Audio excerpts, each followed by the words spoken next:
സമാധാനമില്ലാതെ അലഞ്ഞുകൊണ്ടിരിക്കുന്ന ഒരു സാഹചര്യത്തിലാണ്, ഒരു കാലഘട്ടത്തിലാണ് ഇന്നത്തെ ഈ പോക്ക് എന്ന് പറയുന്നത്. നമ്മൾ താമസിക്കുന്ന സ്വന്തം നാടായിരിക്കുന്ന, ദൈവത്തിന്റെ സ്വന്തം നാടായിരിക്കുന്ന, ഗോഡ്സ് കൺട്രി എന്ന് പറയുന്ന കേരള ദേശത്തിന്റെ പോക്ക് എങ്ങോട്ടാണ് എന്ന് ചിന്തിക്കേണ്ട രീതിയിലാണ് ഇന്നത്തെ കാലഘട്ടം കടന്നുപോയിക്കൊണ്ടിരിക്കുന്നത്.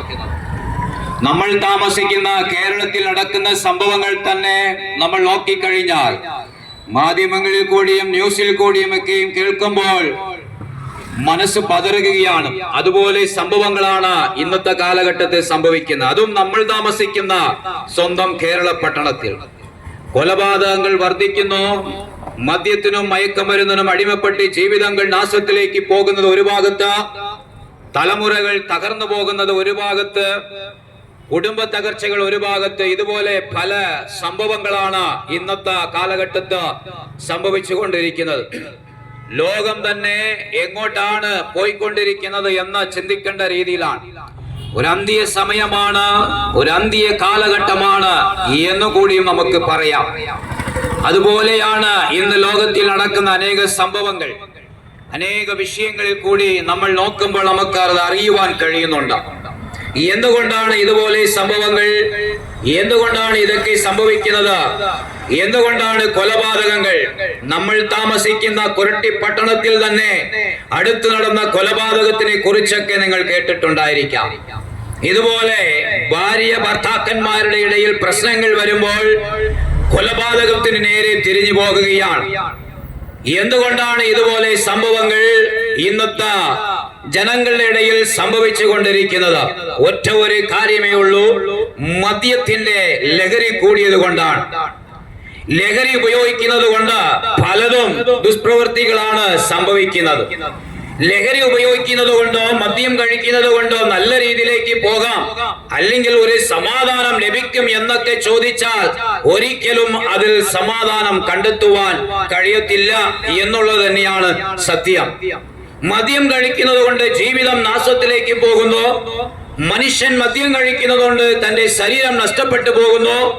താൻ അധ്വാനിക്കുന്ന പണം മുഴുവനും നഷ്ടപ്പെട്ടു പോകുന്ന അനുഭവം, ഇത് മുഖാന്തരം കുടുംബങ്ങൾ തകർന്നു പോകുന്ന ഒരു അനുഭവത്തിലാണ് മദ്യം എന്ന് പറയുന്ന സാധനം മനുഷ്യനെ പുറമേക്ക് വലിച്ചിളക്കുന്ന ഒരു സംഭവം. ഒരിക്കലും മദ്യം കഴിക്കുന്നത് കൊണ്ടോ, ലഹരി ഉപയോഗിക്കുന്നത് കൊണ്ടോ, മയക്കമരുന്ന് കൊണ്ടോ, സിനിമ കാണുന്നത് കൊണ്ടോ, ലോകത്തിന്റെ വെറിക്കുത്തുകളിൽ ഓടിക്കൊണ്ടിരിക്കുന്നത് കൊണ്ടോ മനുഷ്യന്റെ ആത്മാവിന് സമാധാനം വരുമോ എന്ന് ചോദിച്ചാൽ ഒരിക്കലുമില്ല. പ്രിയമുള്ളവരെ, മനുഷ്യനിൽ സമാധാനം വരണമെങ്കിൽ ഇതുകൊണ്ട് ഒന്നും ഒരിക്കലും സമാധാനത്തിലേക്കോ അല്ലെങ്കിൽ ജീവിതത്തിന്റെ സന്തോഷത്തിലേക്കോ ഒരിക്കലും കൊണ്ടുപോകത്തില്ല. എത്ര തലമുറകളാണ് ഇന്നത്തെ കാലഘട്ടത്തിൽ നാശത്തിലേക്ക് പോകുന്നത്? ലോകത്തിന്റെ പിടിയിലാണ് ഇന്നത്തെ തലമുറ എന്ന് പറഞ്ഞാൽ മതിയാകത്തില്ല. അത്രത്തോളം തലമുറകളാണ് മയക്കമരുന്നിനും ലഹരിക്കും അടിമപ്പെട്ടു പോയിക്കൊണ്ടിരിക്കുന്നത്. മാതാപിതാക്കൾ വളരെ വേദനയോടെ തന്റെ കുഞ്ഞുങ്ങളെ സ്കൂളിലേക്കും കോളേജുകളിലേക്കും അയക്കുമ്പോൾ വളരെ ശ്രദ്ധയോടെ അയക്കുന്നുണ്ട്. എന്നാൽ അവർ അവിടെ എന്തൊക്കെയാണ് ചെയ്യുന്നത് എന്നാർക്കും പറയുവാൻ കഴിയത്തില്ല, അവർക്ക് അറിയത്തുമില്ല. എന്നാൽ ഇന്നത്തെ തലമുറകളെ തെറ്റിപ്പിക്കുന്ന ഒരു കൂട്ടം മാഫിയാക്കളാണ് കേരള പട്ടണത്തിൽ ഇറങ്ങിയിരിക്കുന്നത്. ഇതുപോലെ പലവിധമായ സംഭവങ്ങൾ കൊണ്ട് യുവതലമുറകൾ ഇന്ന് ആത്മഹത്യയിലേക്ക് പോകുകയാണ്. കാരണം മനുഷ്യൻ അല്ലെങ്കിൽ തലമുറ ആഗ്രഹിക്കുന്ന രീതിയിൽ സംഭവിക്കാതെ വരുമ്പോൾ, ജീവിതത്തിൽ മനുഷ്യന്റെ ആഗ്രഹം പോലെ സംഭവിക്കാതെ വരുമ്പോൾ അവന്റെ ചിന്ത മാറുന്നു. പിന്നീട് അവൻ ലഹരിയിലേക്ക് പോകുന്നു, മദ്യം കഴിക്കുന്നു, മയക്കമരുന്നിലേക്ക് പോകുന്നു.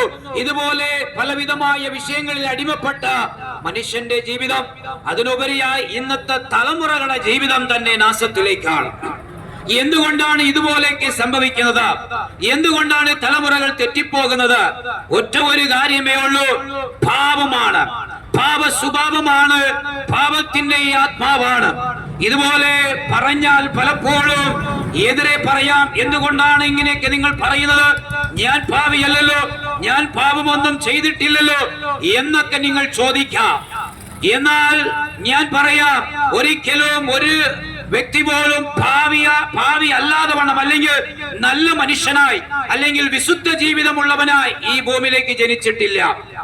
ബൈബിൾ വ്യക്തമായി പറയുന്നു, ഈ ഭൂമിയിൽ ജനിക്കുന്ന ഓരോരോ കുഞ്ഞുങ്ങളും പാപത്തിലാണ് ഗർഭം ധരിക്കുന്നത്. എന്തുകൊണ്ടാണ്? ആദിമ മനുഷ്യന്റെ പാപമുഖാന്തരം, ദൈവകൽപ്പന അനുസരിക്കാതെ വന്നത് മുഖാന്തരം മനുഷ്യന്റെ ഇടയിൽ പാപം കടന്നു വരുവാനിടയാണ്. ഈ പാപമുഖാന്തരമാണ് ഇന്നത്തെ തലമുറകളാകട്ടെ ജനമാകട്ടെ പാപത്തിൽ കടന്നു പോകുന്നത് കൊണ്ട് ശരിക്കും ദൈവത്തെ അറിയാതെ ദൈവത്തിനെ കുറിച്ചുള്ള ബോധമുണ്ടാകാതെ മാറി നിൽക്കുമ്പോഴാണ് ഈ പാപ സ്വഭാവം അവനിലേക്ക് ക്രിയ ചെയ്യാൻ തുടങ്ങുന്നത്. മദ്യം കഴിക്കുന്നതുണ്ട്, മയക്കുമരുന്ന് ഉപയോഗിക്കുന്നതുണ്ട്. ഇതിലേക്ക് യുവതലമുറകൾ പറയുന്നത് എനിക്കെന്തോ ഒരു സമാധാനം, എനിക്കെന്തോ ഒരു സന്തോഷം അതിൽ ലഭിക്കുന്നുണ്ടൊക്കെ പറയുമ്പോൾ, പ്രിയമുള്ളവരെ, യുവതലമുറകളെ ഒന്നോർക്കണം. അല്പസമയ 1 അവർ അല്ലെങ്കിൽ 2 അവർ ഇല്ലെങ്കിൽ 1 ഡേ, ഒരു ദിവസം മുഴുവനുമായിരിക്കാം നിങ്ങൾ ആ സന്തോഷത്തിൽ കടന്നു പോകുന്നത്. എന്നാൽ അതിന്റെ അപ്പുറത്ത് എന്താണ് സംഭവിക്കുക എന്ന് പ്രിയമുള്ളവരെ ഒന്ന് ചിന്തിക്കണം. എന്നാൽ അതൊന്നും ചിന്തിക്കാതെ വണ്ണം കടന്നു പോകുന്ന ഒരു കാലഘട്ടമാണ് ഇന്നത്തെ തലമുറ. പാവം അങ്ങനെ മനുഷ്യനെ വലിച്ചെടുക്കുന്നു. ലോകത്തിന്റെ വെറിക്കുത്തുകളിലേക്ക്, മദ്യത്തിലേക്ക്, മയക്കുമരുന്നിലേക്ക്, ജീവിത തകർച്ചയിലേക്ക് വലിച്ചെടുക്കുമ്പോൾ അത് അറിയാതെ പലരും പെട്ടുപോകുകയാണ്. ദൈവം വേണ്ടാമെന്ന് മാറ്റി നിർത്തുകയാണ്. ഇന്ന് ആർക്കും ദൈവം വേണ്ട, ദൈവത്തിനെ അറിയുവാനുള്ള മനസ്സൊന്നുമില്ല. ലോകത്തിന്റെ പോക്ക് കണ്ടിട്ട് ലോകത്തിൽ എങ്ങനെയും പോകാം എന്നുള്ള ചിന്തയിൽ ഓടുമ്പോൾ, പ്രിയമുള്ളവരെ, കടന്ന നാളുകളിൽ സംഭവിച്ച കൊറോണയുടെ സംഭവം നിന്ന് ഓർത്തു നോക്കണം. എന്ത് നമ്മുടെ കേരള പട്ടണത്തിൽ നടന്ന വെള്ളപ്പൊക്കത്തിന്റെ സംഭവം ഒന്ന് ഓർത്തു നോക്കണം. എത്ര ആത്മാക്കളുടെ ജീവിതമാണ് മരണത്തിലേക്ക് പോയത്. ഇതൊക്കെ നമ്മൾ ഓർക്കുന്നുണ്ട്. വയനാടിന്റെ സംഭവം ഓർക്കുന്നുണ്ട്. കേരളത്തിൽ പട്ടണത്തിൽ, ഒരു കൊച്ചി കേരളമായിരിക്കുന്ന ഈ പട്ടണത്തിൽ നടക്കുന്ന അനേക സംഭവങ്ങൾ നമ്മുടെ കൺമുൻപിൽ നിർത്തിയിട്ട് അതൊന്നും നോക്കാതെ വണ്ണം മനുഷ്യന്റെ രീതിയിൽ സ്വയമായി ഓടിക്കൊണ്ടിരിക്കുകയാണ്. എന്നാൽ പ്രിയമുള്ളവരെ, ഇന്ന് ഈ വൈകി സമയം നിങ്ങളോട് വിളിച്ചു പറയുവാനുള്ള ഒറ്റ ഒരു കാര്യമേ ഉള്ളൂ. മനുഷ്യൻ പാപത്തിൽ നിന്ന് ദൈവത്തെ അറിയുവാനുള്ള ഒരു വഴിയാണ് ഞങ്ങൾ ഇവിടെ പറയുന്ന സത്യ സുവിശേഷം എന്ന് പറയുന്നത്. ലോകത്തിൽ ഏറ്റവും അധികം പ്രസംഗിക്കപ്പെടുന്ന, അധിക ഭാഷകളിൽ പ്രസംഗിക്കപ്പെടുന്ന ഒറ്റ ഒരു സത്യം എന്ന് പറയുന്നത് സുവിശേഷമാണ്. കർത്താവ് യേശുവിനെ കുറിച്ചാണ്. ഇതുപോലെ പല സംഭവങ്ങൾക്ക് പരിഹാരമുണ്ട്. എന്നാൽ മനുഷ്യൻ പരിഹാരം ഇതിനൊക്കെ കണ്ടെത്തുവാൻ പല സ്ഥലങ്ങളിലേക്കും ഓടി നടക്കുന്നു. മലകൾ കയറുന്നു, കാഴ്ചകൾ വയ്ക്കുന്നു, നേർച്ചകൾ ചെയ്യുന്നു, എന്തൊക്കെയോ ചെയ്തിട്ടോ അതിലൊന്നും പരിഹാരം ലഭിച്ചോ എന്ന് ചോദിച്ചു കഴിഞ്ഞാൽ അതിലൊന്നും പരിഹാരം ലഭിച്ചിട്ടില്ല.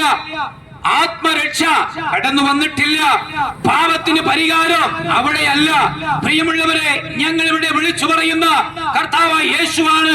ഞാനാകുന്നു സത്യവും ജീവനും വഴിയും എന്ന് യേശു പറയുമ്പോൾ ഈ യേശുവിൽ കൂടിയാണ് മനുഷ്യന്റെ ആത്മരക്ഷ എന്ന് പറയുന്നത്. അല്ലാതെ ഈ ഭൂമിയിൽ എവിടെ ചെന്നാലും ആത്മരക്ഷയില്ല, പാപത്തിന് പരിഹാരമില്ല. മലകൾ കയറിയത് കൊണ്ടോ, നേർച്ചകൾ കൊടുത്തത് കൊണ്ടോ, പടക്കം പൊട്ടിച്ചത് കൊണ്ടോ, അല്ലെങ്കിൽ എന്തെങ്കിലും നമ്മൾ ഈ ഭൂമിയിൽ ചെയ്യുന്ന ഏതൊരു കാര്യത്തിനോ ആത്മരക്ഷ എന്നുള്ളത് കടന്നു വരുന്നില്ല. മനുഷ്യന്റെ ആത്മരക്ഷ എന്ന് പറയുന്നത് മനുഷ്യനെ സൃഷ്ടിച്ച, ഉണ്ടാക്കിയ ദൈവത്തിന് മാത്രമേ അത് നൽകി തരുവാൻ കഴിയത്തുള്ളൂ. അതാണ് 2000 കൊല്ലങ്ങൾക്ക് മുൻപ് മനുഷ്യന്റെ പാപത്തിന് വേണ്ടി ഈ ഭൂമിയിലേക്ക് ദൈവമായിരുന്ന കർത്താവ് യേശു മനുഷ്യരൂപമെടുത്ത് കടന്നു വരികയോ ഭൂമിയിൽ 33 തിരുവെഴുത്തുകൾ ജീവിക്കുകയും അത്ഭുതങ്ങളും അടയാളങ്ങളും വീര്യ പ്രവർത്തികൾ ചെയ്യുകയോ മനുഷ്യരോടൊപ്പം ജീവിച്ച, മനുഷ്യന്റെ പാപത്തിന് വേണ്ടി യാഗമായി തീർന്നവനാണ് കർത്താവായ യേശു ക്രിസ്തു. കർത്താവായ യേശു ഈ ഭൂമിയിലേക്ക് കടന്നു വന്നത് ഏതെങ്കിലും ഒരു വിഭാഗത്തിന് വേണ്ടിയോ, ഒരു മനുഷ്യന് വേണ്ടിയോ, ഒരു രാജ്യത്തിന് വേണ്ടിയല്ല. ഭാവികളെ രക്ഷിക്കുവാൻ വേണ്ടി സർവ്വജനത്തിന്റെ പാപം ചുമന്ന് തീർത്ത കുഞ്ഞാടാണ് എന്ന് ബൈബിൾ വ്യക്തമായി വിളിച്ചു പറയുന്നു. എന്ന് മനുഷ്യൻ ദൈവത്തിനെ അകറ്റി നിർത്തുകയാണ് വേണ്ട.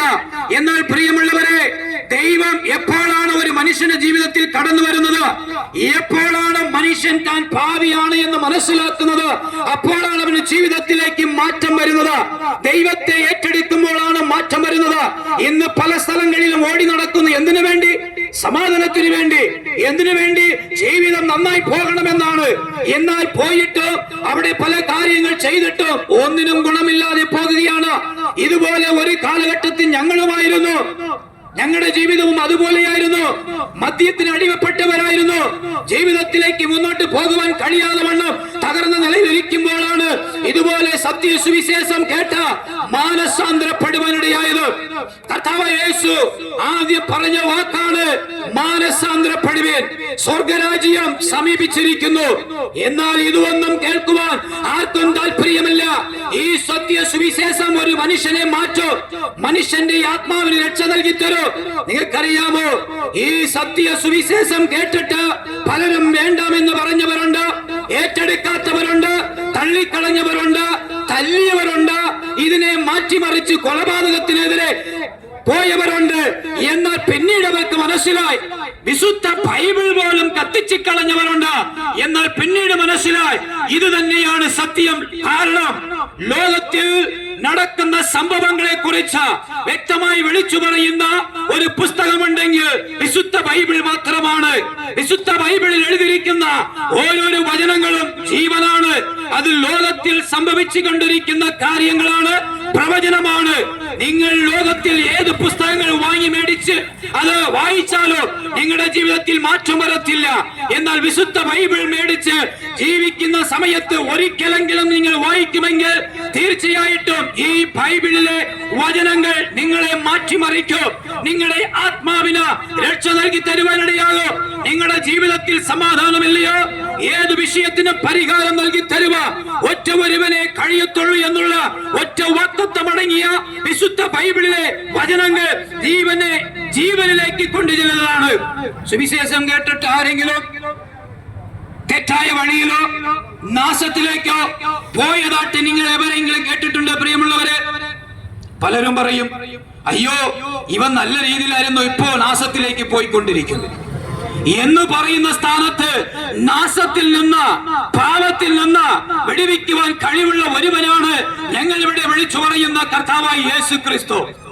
ഞാൻ ലോകത്തിന്റെ വെളിച്ചമായിരിക്കുന്നു എന്ന് പറയുന്ന യേശുവിലേക്കാണ് പ്രിയമുള്ളവരെ നിങ്ങളെ ക്ഷണിക്കുന്നത്. അങ്ങനെ യേശു പറയണമെങ്കിൽ ഈ ലോകം ഇരുട്ടല്ലേ, പാപമില്ലേ, മനുഷ്യനിൽ പാപമില്ല എന്ന് പറയുമെങ്കിൽ കൊലപാതകത്തിനെതിരെ തിരിയുമോ? അപ്പൻ മകനെ കുത്തിക്കൊല്ലുമോ? മകൻ അപ്പനെതിരെ തിരിയുമോ?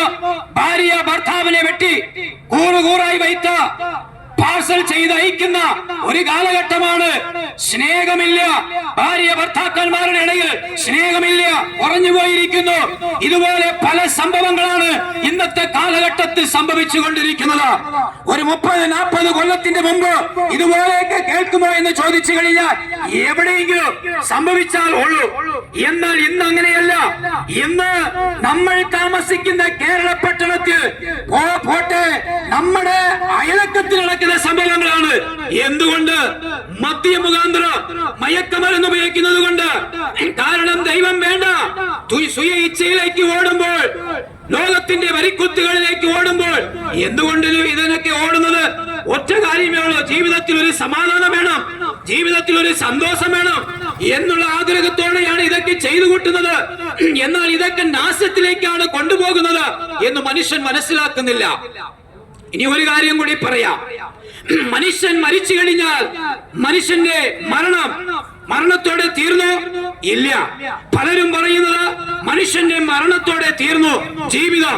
ഈ ഭൂമിയിൽ ജീവിക്കുന്ന 80, 90, 100 വയസ്സ് വരെ ജീവിക്കുമ്പോൾ അടിച്ചു പൊളിച്ചൊക്കെ ജീവിക്കാം എന്നാണ് മനുഷ്യൻ ചിന്തിക്കുന്നത്. പ്രിയമുള്ളവരെ, ഇല്ല. ഈ ലോകത്തിൽ, ഈ ഭൂമിയിൽ ജീവിക്കുന്ന ജീവിതം എന്ന് പറയുന്നത് ശാശ്വതമല്ല. ഈ ഭൂമിയിൽ 80, 90, 100 വയസ്സ് വരെ ജീവിച്ച ഇതിന്റെ അപ്പുറത്തൊരു ജീവിതമുണ്ട്. കാരണം മനുഷ്യന്റെ ആത്മാവ് മരിക്കുന്നില്ല. മനുഷ്യന്റെ ആത്മാവിനെ സൃഷ്ടിച്ച ദൈവത്തിലേക്ക് മനുഷ്യന്റെ ആത്മാവ് പോകണം. ഈ ഭൂമിയിൽ ജീവിക്കുമ്പോൾ മനുഷ്യൻ സമ്പത്തും ആസ്തികളും എല്ലാം കൂട്ടിവെച്ചിട്ട് അവസാന സമയത്ത് മരിച്ചു കഴിയുമ്പോൾ ഈ കൂട്ടിയ സമ്പത്തോ അല്ലെങ്കിൽ ആസ്തികളോ അവന്റെ കൂടെ വരുമോ എന്ന് ചോദിച്ചാൽ ഒരിക്കലും വരത്തില്ല. മനുഷ്യൻ അതിനു വേണ്ടിയല്ലേ ഓടുന്നത്? പലതും ജാഗ്രതയോടെ ഓടുമ്പോൾ, പ്രിയമുള്ളവരെ, എന്നെ കേൾക്കുന്ന കൊരട്ടി പട്ടണത്തിലായിരിക്കുന്ന ദേശനിവാസികളെ, മനുഷ്യന്റെ ആത്മാവ് നഷ്ടപ്പെട്ടു പോയാൽ അവന് എന്താണ് ലാഭം എന്ന് വിശുദ്ധ ബൈബിൾ വ്യക്തമായി വിളിച്ചു പറയുന്നു. ആസ്തി മുഴുവനും ചേർത്തിട്ട്, സമ്പത്ത് മുഴുവനും ഉണ്ടാക്കി വെച്ചിട്ട് അതിനെ അനുഭവിക്കുവാൻ കഴിഞ്ഞില്ല എങ്കിൽ എന്തു ഗുണം? പ്രിയമുള്ളവരെ, നമുക്ക് ആവശ്യമായ നന്മകളും അനുഗ്രഹങ്ങളും ദൈവം നമുക്ക് നൽകിത്തരും, അതിൽ ഒരു മാറ്റമില്ല. എന്നാൽ ഈ ഭൂമി വിട്ട് കടന്നു പോകേണ്ട ഒരു സ്ഥലമുണ്ട്, ഇതിന്റെ അപ്പുറത്തൊരു ജീവിതമുണ്ട്. തീർച്ചയായിട്ടും ആ ജീവിതത്തിലേക്കാണ് ദൈവം നിങ്ങളെയും എന്നെയും വിളിച്ചിരിക്കുന്നത്. ദൈവം ആഗ്രഹിക്കുന്ന ഒറ്റ കാര്യമേ ഉള്ളൂ, ഉണ്ടാക്കിയ മനുഷ്യനോടൊപ്പം വസിക്കണം എന്നുള്ളതാണ് ദൈവത്തിന്റെ ആഗ്രഹം. എന്നാൽ മനുഷ്യൻ അത് ആഗ്രഹിക്കുന്നില്ല. മനുഷ്യൻ ദൈവത്തെ മാറ്റി നിർത്തുന്നു. ദൈവത്തെ അറിയുവാൻ അവന്റെ കണ്ണുകൾ ഇരുട്ടായിരിക്കുകയാണ്. കാരണം ഈ ഭൂമി ഇരുട്ടിലാണല്ലോ, പാപത്തിലാണല്ലോ. ദൈവത്തെ അറിയണമെങ്കിൽ കർത്താവിലേക്ക് മടങ്ങണം, കർത്താവിലേക്ക് തിരിയണം, മാനസാന്തരം ഉണ്ടാകണം, മാറ്റമുണ്ടാകണം. ഇവിടെ ഞങ്ങൾ വിളിച്ചു പറയുന്ന സത്യമെന്ന് പറയുന്നത് ജീവനിലേക്കാണ്, നിത്യതയിലേക്കാണ്. മരണത്തിന്റെ അപ്പുറത്തൊരു ജീവിതമുണ്ട് എന്ന് കർത്താവ് യേശു പറയുന്നുണ്ടെങ്കിൽ അത് മരിച്ചു പോകുവാനല്ല, നിത്യതയിലേക്കാണ് വിളിക്കുന്നത്. കർത്താവ് യേശു ഇങ്ങനെ പറഞ്ഞു, ഞാൻ മരിച്ച മൂന്നാം നാൾ ഉയർത്തെഴുന്നേൽക്കുവാനിടയാകും. പല മഹാന്മാരുടെ കല്ലറകൾ അടഞ്ഞു കിടക്കുമ്പോൾ കർത്താവ് യേശുവിന്റെ കല്ലറ തുറന്നു കിടക്കുകയാണ്. പലരും പറയും, യേശു യേശു എന്ന് പറയുന്നുണ്ടല്ലോ, യേശു വരുമെന്നൊക്കെ പറയുന്നുണ്ടല്ലോ, ആത്മരക്ഷ എന്ന് പറയുന്നുണ്ടല്ലോ, എന്ത് ഗുണമെന്നൊക്കെ പലരും ചോദിച്ചേക്കാം. എന്നാൽ ഇതിന് ഗുണമുണ്ട് പ്രിയമുള്ളവരെ, ഗുണം പെട്ടെന്നൊന്നും സംഭവിക്കത്തില്ല. പലരും ഇതിനെ മാറ്റിമറിച്ച് പറയുമ്പോൾ പിന്നീട് അവർ മനസ്സിലാകും, ആത്മരക്ഷ പ്രാപിച്ചില്ലെങ്കിൽ ഒരിക്കലും ദൈവത്തിലേക്ക് കടന്നു പോകുവാനോ നിത്യ രാജ്യത്തിലേക്ക് പോകുവാനോ കഴിയത്തില്ല. മനുഷ്യന്റെ ആത്മാവിന് രക്ഷ നൽകി തരുവാൻ ഒറ്റ ഒരുവനെ കഴിയത്തുള്ളൂ.